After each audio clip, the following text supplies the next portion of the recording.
நேற்று என்னோட டே வந்து ரொம்பவே ஜாலியாக போச்சு. என் ஸ்கூல் ஃப்ரெண்ட் வந்து ஸ்னேகா வந்திருந்தா. நாங்கள் வந்து ஸ்கூலு, அப்புறமா பியூ, அப்புறமா டிகிரி எல்லாமே வந்து ஒன்றா தான் படித்தோம். ஸ்கூல்லுமே வந்து நாங்கள் ஒரே கிளாஸ் தான். பியூ மட்டும் நாங்கள் வேறு வேறு கிளாஸ். ஆனால் டிகிரி வந்து காம்பினேஷனே வேறு வேறு காம்பினேஷன். நான் வந்து பிகாம், நான் வந்து பிபிஏ. நாங்கள் வந்து உட்காந்து வந்து பேச ஆரம்பித்தா, அரட்டை அடித்து ஆரம்பித்தா எவ்வளோ நேரம் நம்ம பேசுவோன்னு எங்களுக்கே தெரியாது.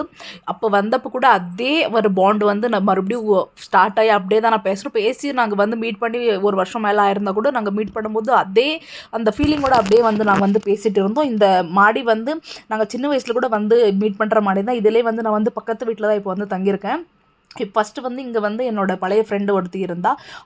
அவங்க வீட்டுக்கு வந்து இந்த மாடி மேலே வந்து நாங்கள்லாம் ஃபோட்டோஸ் எடுத்து படிப்போம், அரட்டை அடிப்போம். எல்லாமே வந்து இந்த மாடி மேலே தான் வந்து பண்ணுவோம். அங்கேயே வந்து மறுபடியும் ஃபோட்டோ ஷூட்ஸ் எல்லாம் எடுத்து அவளுக்கு வந்து அவங்க வீட்டில் பாஸ்தா தான் எப்போவுமே பண்ணுவா. எங்களுக்கு வந்து ரொம்பவே பிடிக்கும் அவங்க வீட்டில் செய்கிற பாஸ்தா. அதே மாதிரி பாஸ்தா வந்து இன்றைக்கி வீட்டில் செஞ்சுருந்தோம். இன்றைக்கி வந்து சண்டேன்றதுனால நாங்கள் வந்து எக் மட்டும் போடல, குக்கரில் தான் பண்ணுவாங்க அந்த பாஸ்தா.